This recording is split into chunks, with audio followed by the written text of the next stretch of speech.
서울의 한 공연 연습실. 7월 공연을 앞두고 오페라 연습이 한창입니다.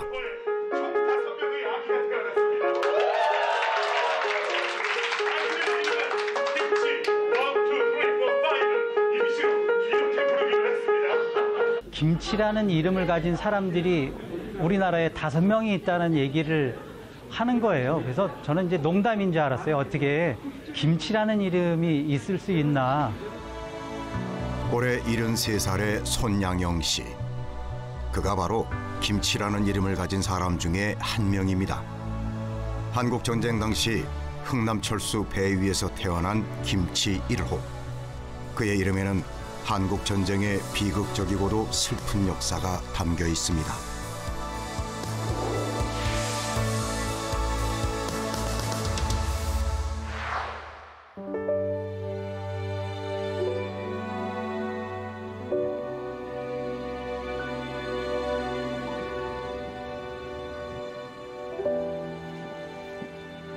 손양영 씨.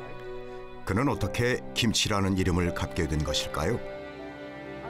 옛 기억을 더듬어 어린 시절 살던 부산 남부민동을 찾았습니다. 그때는 여기에 계단이 없었고요. 여기 하천, 깨천 같은 게 있었어요. 여기 하천. 개천이죠? 네, 하천. 그리고 요 길로 다녔다고, 요 길로. 조금만. 열에 꼬불꼬불해서 저 밑으로 내려갔어요. 요건 없었거든요. 예, 없었어요. 요 현재도 좀 됐습니다. 아, 그러니까 어설프게 생각이 나는 저 동네 같긴 한데. 코홀리게 꼬마가 73살 노인이 되어 다시 찾은 옛 동네는 어떻게 변했을까요? 아, 진짜 하나도 안 변했네, 이게. 옛날. 7, 80년이 됐는데. 참나, 기적이다, 기적이야. 이렇게 빨리 변하는 세대에 아직도 이 동네는 안 변했네.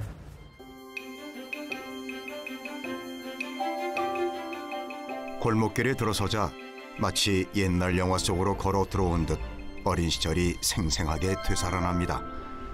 그는 이곳에서 유년기와 청소년기를 오롯이 보냈습니다. 이 동네가 저희 뭐 그냥 꼬맹이도 놀던 자리죠, 여기. 여기. 그리고 학교 가려면 여기로 올라가서 이렇게 하고. 그다음 바로 요 앞에는 지금 길 건너편에는 저 완전히 바닷가예요. 저기는 매립을 해가지고. 이 골목길 끝에 있던 옛집은 어떻게 변했을까요?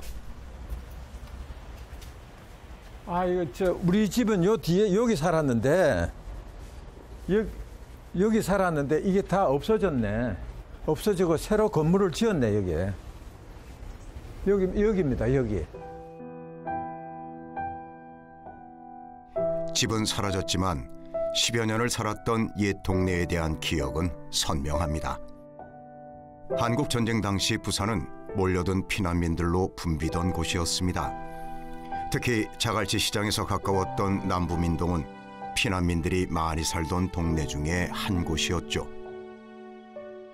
그러니까 어머니는 자꾸만 여기서도 또 뭐 이 동네 분들하고 이제 정착을 하다 보니까 요 분도 이제 이북분이시고 뭐 저 안에 요 뒤에도 정자네 거기도 이북분이, 그러니까 서로 이제 그렇게 동병상련의 그거로 같이 서로 의지를 하고 살았는데 여기서 계속 살 수는 없잖아요. 반년이 가도 1년이 가도 뭐 계속 변함이 없으니까 이렇게 하면 안 되겠다.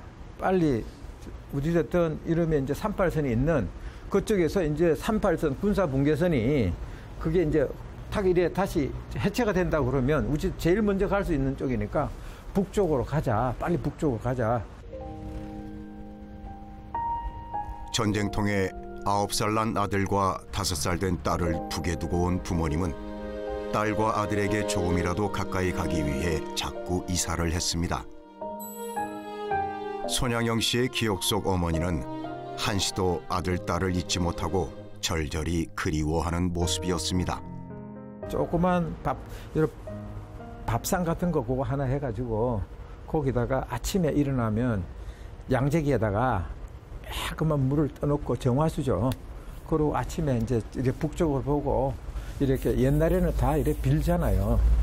뭐 무슨 신앙을 가지고 있어서 그런 게 아니고 북쪽을 보고 오늘도 이북에 있는 아이들 서로 못 보지만 우리 만날 때까지 잘 있도록 해주세요. 그게 이제 하루 이제 일과 시작이에요. 그리고 나와 있으면 꼬맹이들 노는 거 보면 자꾸만 우리 형 누나 생각을 많이 했죠. 평생에 한이 된 자식들과의 이별은 한국 전쟁 때문이었습니다. 1950년 12월 30만에 달하는 중공군의 갑작스런 개입으로 유엔군의 전세가 급격히 불리하게 돌아가기 시작했습니다. 많은 피난민들이 부랴부랴 짐을 싸서 나설 무렵 부모님도 급히 피난길에 올랐습니다. 9살 된 아들이 있었고 5살 된 딸, 저한테는 누님이 되죠.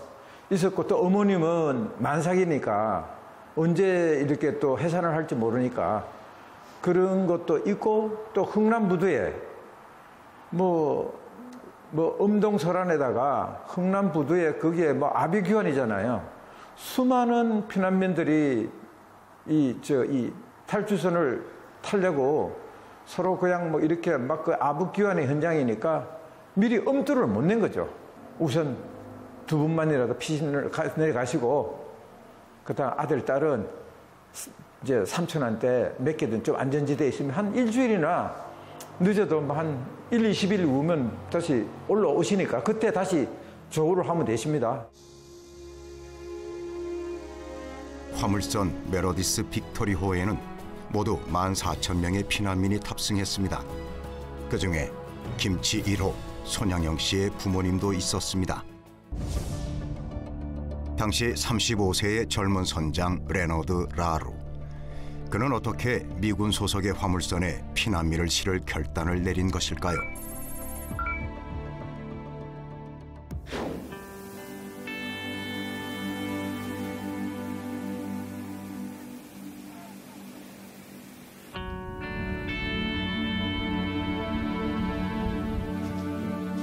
레너드 라루 선장을 잘 기억하는 한 인물을 만났습니다. 올해 93세의 멜 스미스. Meredith Victory, Los Angeles. Time you come in, they check it. 그는 1950년 12월 라루 선장과 함께 흥남 부두에 있었습니다.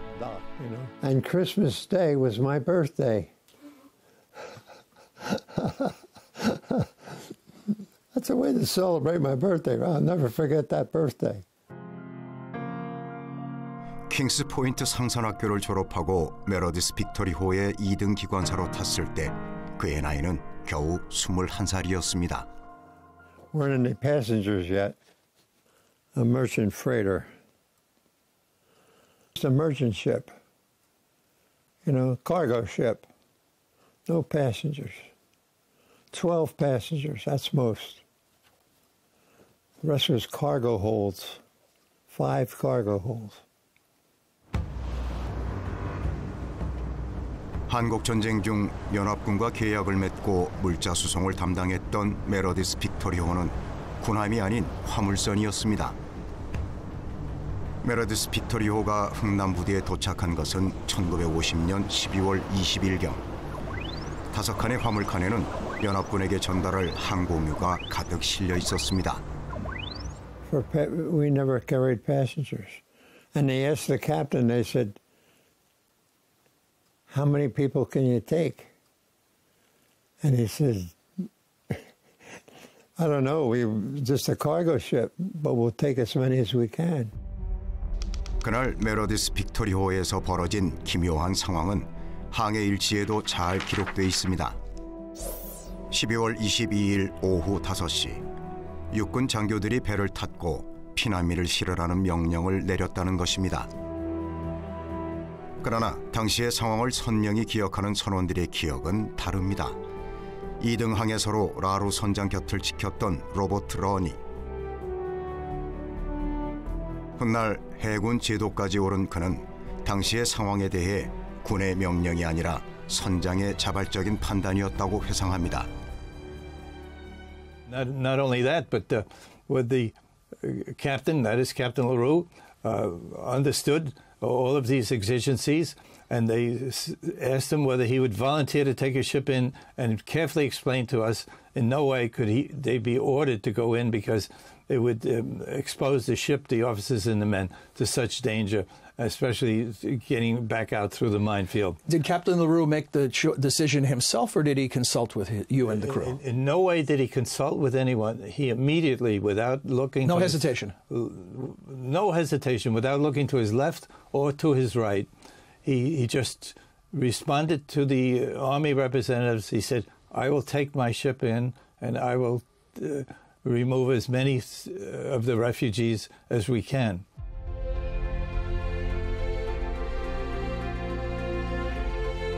라로 선장의 결단은 빨랐고 결연했습니다. 군초를 다투어 흥남부들을 빠져나가려는 탈출이 긴박하게 진행되는 속에서 오히려 부두로 접근해 피난민을 태우기 시작했습니다. 피난민을 한 명이라도 더 태우기 위해 출항이 자꾸 늦어지고 있을 때도 선원들이 흔들리지 않을 수 있었던 것은 라로 선장을 향한 믿음 덕분이었습니다. The officers would have talked among themselves and said, gee, you know, we're in trouble here, we must speak. It was none of that. It was, and you know, a lot of it, I think, was because our captain, LaRue, was such a calm, and in English the word I think is serene. He was confident. And none of us were worried. This is the thing, looking back on it, that seems so strange now.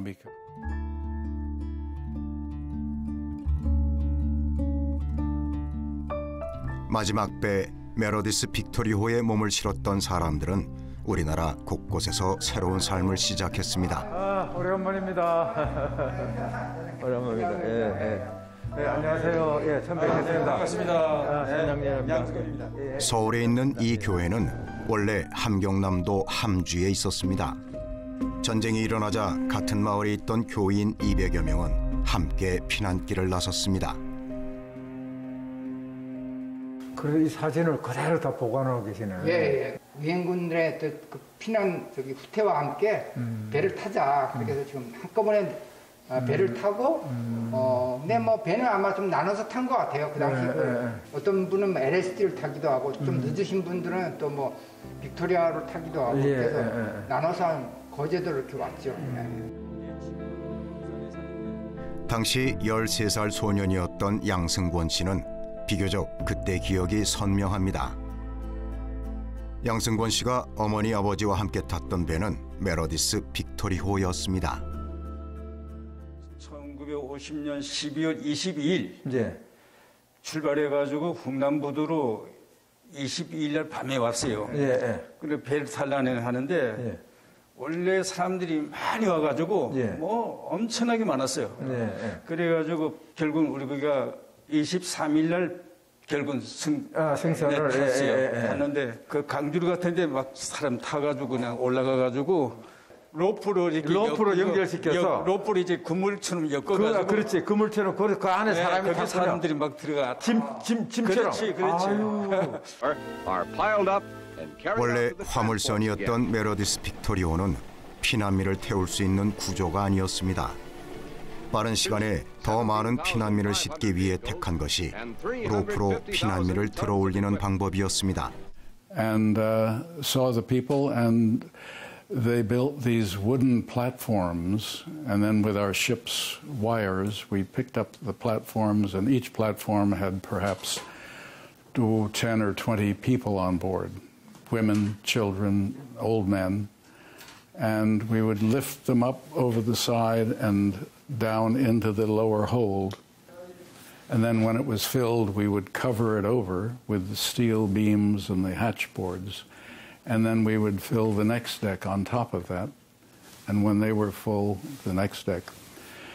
And finally, when all 5 of the holds were filled, there were, I think, 13 individual decks in those 5 holds. Then we filled the entire top deck, the weather deck as we called it. And you've seen pictures of what that looked like. 선원들은 먼저 로프 밑에 둘 튼튼한 받침대를 판자로 만들었습니다. 그 위에 피난민을 20여 명씩 올라가게 한 뒤 짐을 옮기듯 그물을 끌어올려 피난민을 화물칸으로 옮겼습니다. 조금이라도 더 많은 피난민을 싣기 위해 화물칸 한 칸은 칸막이를 만들어 나누었습니다.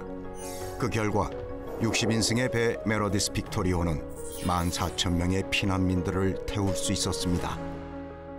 하루 동안 있는 동안에 고생 많았죠, 배 안에서는. 그 안에 그 생리현상도 있고 이러면 전부 다 그 악취라든지 배고픔. 네, 그럼요. 그거를 어떻게 견디고 그냥. 말할 수 없죠. 배가 출항했는지 안 했는지 알 수가 없는데 나중에 보니까 그 소변 본 사람 있잖아요. 예. 그러니까 배가 이렇게 움직이니까 이 소변이 이렇게 움직여 막 흘러다니구나. 그래서 배가 떴구나. 그래서 올라갔어. 올라가보니까 이미 벌써 떴더라고요.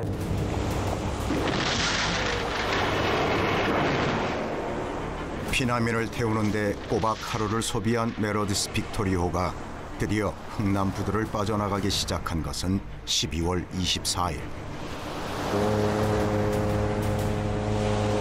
배에 가득 찬 피난민들은 그저 이 배가 남쪽을 향한다는 것만 알 뿐 목적지가 어디인지 아무것도 몰랐습니다.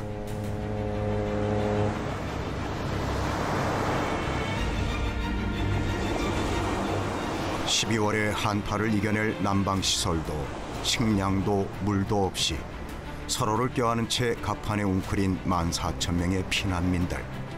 그들 가운데 기적이 일어났습니다. 갑판에 있던 산모 중 한 명이 갑자기 진통을 하기 시작했습니다. 만삭의 여인은 같은 배에 탄 피난민들의 도움으로 침착하게 아기를 분만했습니다.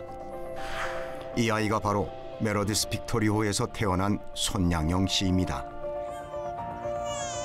자신을 선장실에서 태어난 아이라고만 알고 있던 손양영 씨는 몇 년 전 자신의 또 다른 이름 김치의 유래를 새롭게 알게 됐습니다. 한국을 방문한 메로디스 빅토리호의 선원들이 배에서 태어난 아기들에게 가장 한국적인 이름이라고 생각한 김치를 붙였다고 알려주었습니다. 선장실이라고 했더니 그걸 정정을 하시더라고요. 우선 선장실이가 아니고 의무부석실 메디컬 케어룸이고, 그리고 메디컬 케어룸에서 태어난 아이가 제일 먼저 태어난 아이야. 그래서 너는 김치 넘버원이야. 그걸 딱 정의를 해주시더라고요. 러니 씨하고 그 3등 항해사 조타수 일행들이 있는데 그분들이 깜짝 놀라시는 거예요. 그 옆에 조타수하고 그런 분들은 와서 그냥 저를 이렇게 악수도 하고 껴안고요. 미국 사람들 소위 말하는 그 영어 표현이 있잖아요. 오 마이 갓 이런 식으로. 그렇게 하면서 러니 씨가 저를 네가 김치 넘버원이라고. 그리고 같이 부부지간에 같이 왔어요. 그랬더니 러니 제독의 부인이 아주 그냥 너무너무 그냥 감격스러워하는 거예요. 부사랑이 이미 피난민들로 가득 차 정박하지 못한 메로디스 빅토리호는 피난민들을 거제도에 내려주었습니다. 14,000명의 피난민들이 내리는데도 또 꼬박 하루가 걸렸습니다. 사흘 동안 한 차례도 문을 열 수 없었던 화물칸. 배를 정박하고 화물칸을 열던 그 순간의 감동을 멜 스미스는 평생 잊지 못합니다. But then you got to open up the hatches. And we would open up the hatch and you'd look down, thinking half of them would be dead. And you'd see all these faces looking up at you. You couldn't believe it. And you'd get that hole empty. Now you got to take the boards out and go to the next below them. The same thing, you'd look and you'd expect to see people, dying. Never happened. You couldn't believe that they could be alive. Every hold. Nobody died. Still, that we never could figure that out. And I still don't know how they did without water. 정원에 200배가 넘는 14,000명을 싣고 기뢰가 도사리는 전장의 바다를 항해하는 동안 누구도 다치지 않았고 오히려 5명의 새 생명이 태어났습니다. 무모한 항해를 기적의 항해로 바꾼 메로디스 빅토리호의 이야기는 전쟁이 끝나자 세상의 주목을 받게 됩니다. 선박에게 내려지는 가장 영예로운 상인 용감한 배의 표창도 받게 됩니다. 가장 작은 한 척의 배로 가장 많은 인명을 구한 사례로 상선으로는 최초로 기네스북에도 오르게 됩니다.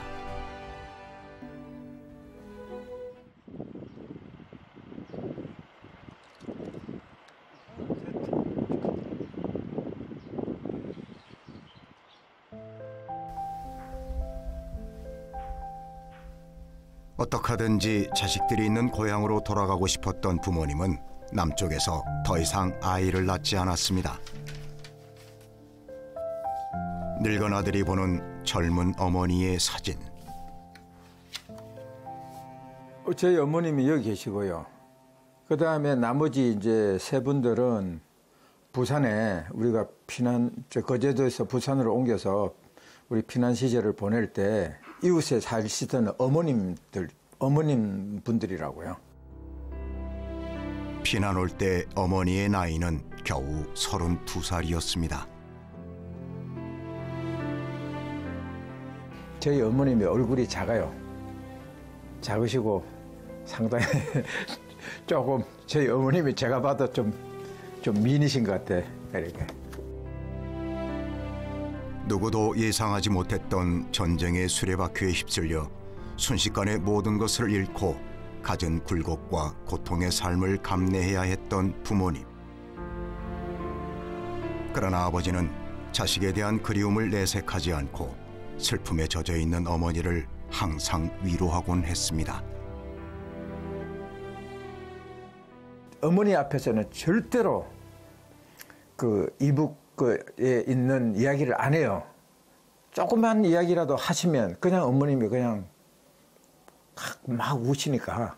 그런데 아버님이 이제 그때도 좀 이제 담배를 피우셨는데 어떨 때는 진짜 괴로우실 때는 바깥에 나가서 담배를 피우시면서 내가 우는 걸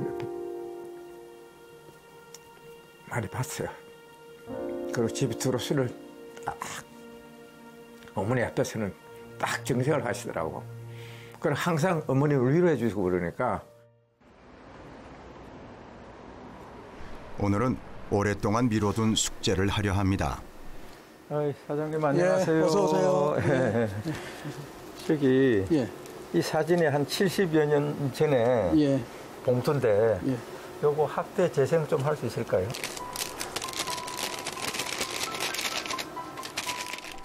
손양영 씨가 청년이 되자 어느 날 아버지는 이 필름을 건네주었습니다.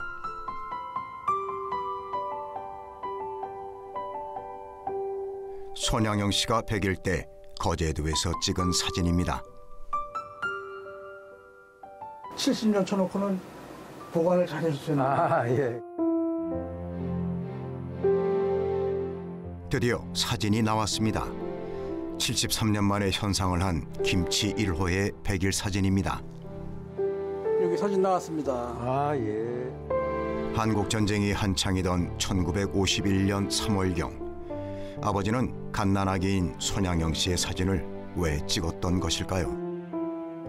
9살 된 형, 5살 된 누나를 흥남부두에서 못 데리고 나왔으니까 혹시 이 다음이라도 서로 이렇게 오랫동안 못 만나게 되면은 무슨 증빙이라도 너 동생이 태어났다 하는 증빙을 남겨둬야 될 거 아니에요. 요때 너 100일 사진을 찍어놨는데 이 다음에 형 누나를 만나면 제가 형 동생입니다. 누나를 만나면 제 동생입니다. 아버지 필체는 알 거고 그 삼촌이나 주위에 계신 분들 보면 그래서 아버님이 그 누런 봉투에다가 이거 태영, 이북에 있는 태영을 만날 때까지 잘 보관하고 있거라 라고 일종의 그 유언이시죠. 이북에 있는 태영을 만날 때까지 잘 보관할 것. 아버지의 소망을 담아 직접 쓰신 메모와 사진. 이 사진이 남과 북으로 흩어진 가족을 이어줄 연줄이 되리라 생각하셨던 아버지의 바람은 아직 이루어지지 못했습니다.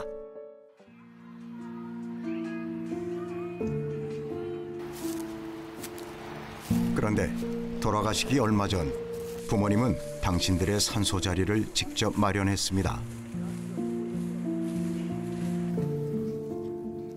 부모님이 택한 산소 자리는 보통 산소를 택하는 첫 번째 조건인 남향이 아니라 북향 자리였습니다. 그 형하고 누나가 이북에 살고 계시니까 항상 보고 싶다는 마음에 이북이 잘 보이는 방향이 돼야 될 것이고, 보시다시피 앞을 보면 저 산하고 저 사이에 저기서 이북 쪽이 북쪽이거든요. 저기 잘 보이고 양지 바르고, 그러니까 여기에 이 다음에 살아 생전에 내가 이 세상을 하직을 하면 여기에 꼭 나를 묻어다오. 죽어서라도 자식들을 만나고 싶다는 절절한 소망을 부모님은 마지막까지 놓지 못했습니다.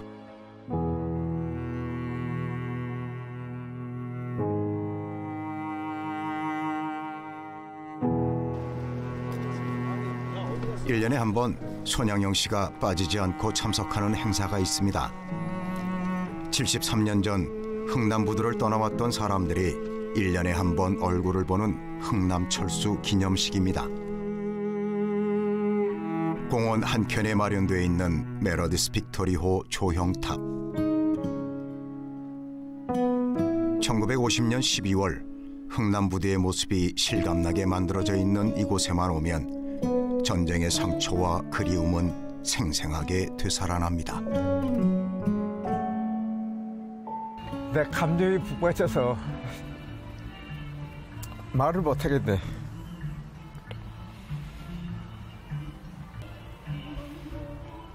이런 비극이 절대로 있어서는 안 됩니다. 이제 전 세계에 전쟁이 일어나서는 안 되지. 절대로. 가족들하고 생이별하는 거 절대 일어나서는 안 되지. 경필 형님 그 밑에 있었는데.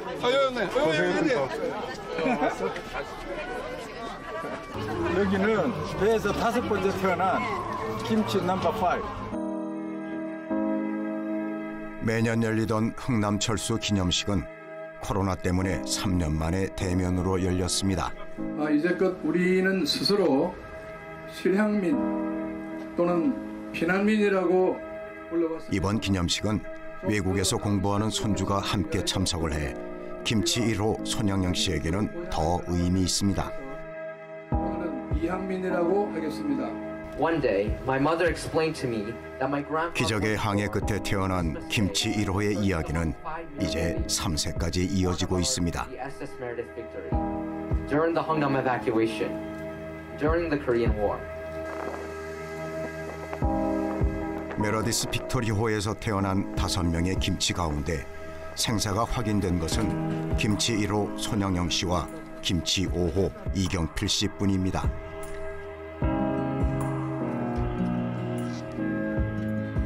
이경필 씨는 거제도에 정착해 수의사가 됐습니다. 거제도에서 평화상회라는 잡화점을 운영하던 김치 5호의 아버지는 나중에 김치 5호가 가축병원을 열 때도 병원 이름에 평화를 넣을 것을 고집했습니다. 평화가축병은 사람을 모르더라고. 그 장부가축병을 하려고 했는데 아버지가 평화 이어래. 왜 있는 거 물었지. 전쟁을 하지 말고 평화롭게 살자. 그래 부모님 같이 살 거 아니야. 그래서 평화를 쫙 고집하시더라고. 전쟁 없이 평화롭게 살자. 그래서 평화라는 이름을 졌네.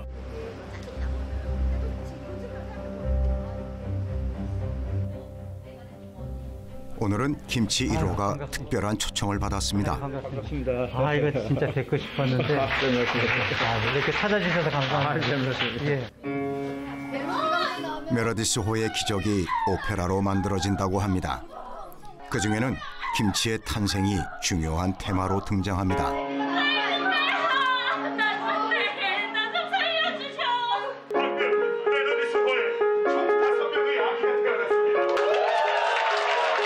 그 김치 1, 2, 3, 5가 지금 태어나는 장면을 지금 이제 연출하는 거예요. 제가 감격스럽습니다. 이게 진짜 그 김치 완이 오셔가지고 이렇게 이 상황을 이렇게 같이 봐주시고. 우리가 역할에서 김치 1, 2, 3, 5 중에 1하고 5 선생님들이 실제로 생존에 계세요. 배에서 태어나신 분이.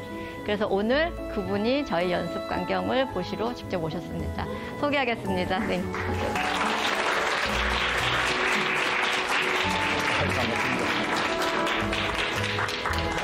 저희들의 이야기가 이 좋은 오페라를 통해서 또 이렇게 많이 알려지게 된다니 감개무량하고요. 우리 제일 먼저 제 생명의 은희시죠. 나루 선장님. 나루 선장님이 아니면 네. 저희 어머님이 출산을 못하실 정도로 이렇게 제가 오늘 이 자리에 없었겠죠. 고맙습니다, 선장님. 추워서 어깨끼리 완전히 밀착되고 지금 선생님들 요 소리 있죠? 어깨가 펴지면 안 돼요. 14,000명 피난민의 목숨을 건 탈출. 그 처절한 전장의 바다 한가운데에서 태어난 김치 1호 손양영 씨. 누군가에겐 호기심을, 누군가에겐 기적을, 또 누군가에겐 그리움을 떠올리게 하는 이름 김치. 김치 1호는 전쟁이라는 비극이 지어준 우리 모두의 이름이자 잊지 말아야 할 역사의 이름입니다.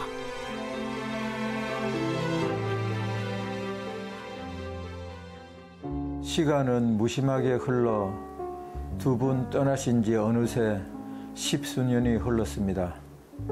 어느새 저도 부모님의 나이가 되어 고단했을 두 분의 삶을 생각해 봅니다. 전쟁의 한가운데서 제 100일 사진을 찍으셨던 아버지, 그 사진이 남과 북에 흩어진 우리 가족을 이어줄 연줄이 되길 바라셨던 그 간절했던 소망을 기억합니다. 73년간 소중히 간직해온 그 사진을 북에 계신 형님과 누님에게 전할 그날이 과연 올까요?